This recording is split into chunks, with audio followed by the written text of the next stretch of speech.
Assalamualaikum warahmatullahi wabarakatuh. Perkenalkan, nama saya Ahmad Abil Hidayat.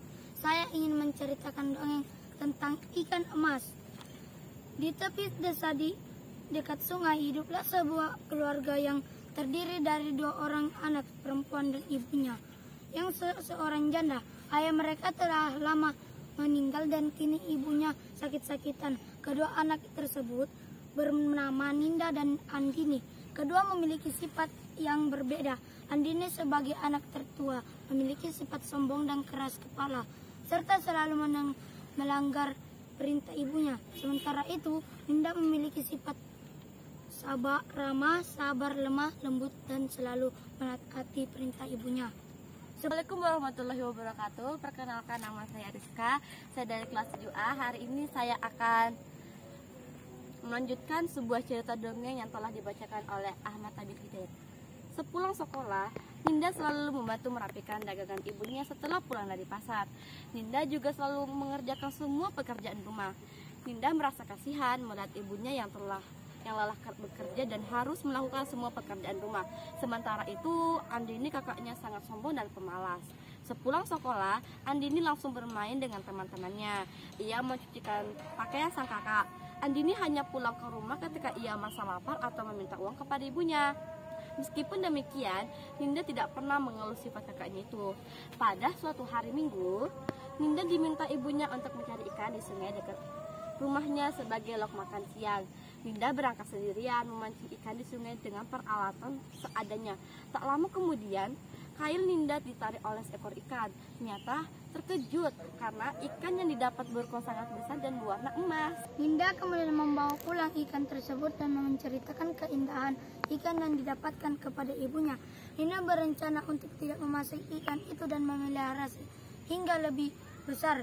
Ibu Ninda menyetujui keinginan Ninda untuk memelihara ikan yang baru saja ditangkapnya. Ninda meletakkan ikan tersebut di bawah bak air, kemudian pergi mencari makanan lainnya. Sepulang dari mencari makan, Ninda terkejut karena di sekitar bak tempat ia meletakkan ikannya terdapat 2 buah sisik emas yang terkelupas dari tubuh ikan. Ninda kemudian memberitahukan ibunya dan berencana menjual sisik emas tersebut. Ternyata sisik tersebut memang benar terbuat dari uang untuk emas dan dapat dijual.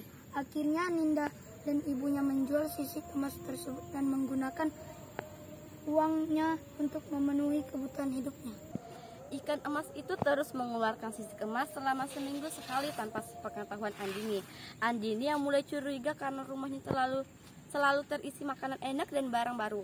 Akhirnya bertanya, "Dari mana kalian mendapatkan semua ini?" Tanya Andini kepada ibu dan adiknya.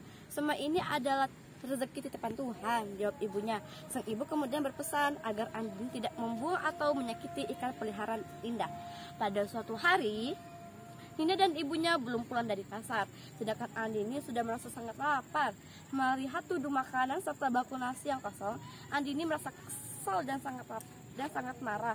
Ia kemudian mencari-cari makanan sambil membanting barang-barang di dapur.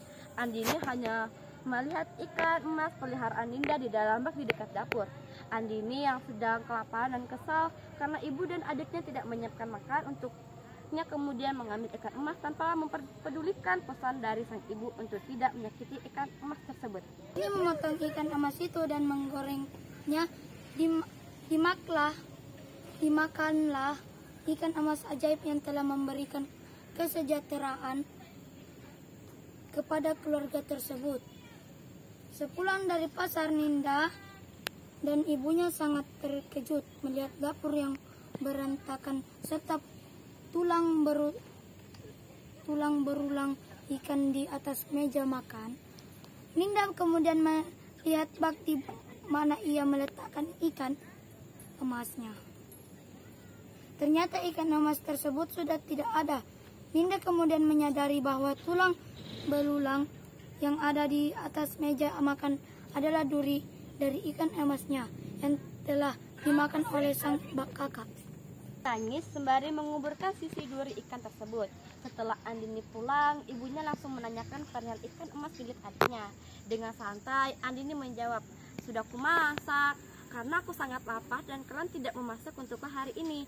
Mendengar keangkuhan anak sulungnya itu, ibunya merasa sedih dan terpukul. Kini, ikan emas yang telah memberikan kesejahteraan pada keluarga tersebut telah hilang. Andini semakin kesal setiap harinya karena harus kembali hidup serba pas-pasan dan memakan makanan seadanya. Seandainya saja ia bisa menunggu sebentar dan mendengarkan pesan ibunya, pastilah keluarga mereka akan tetap sejahtera.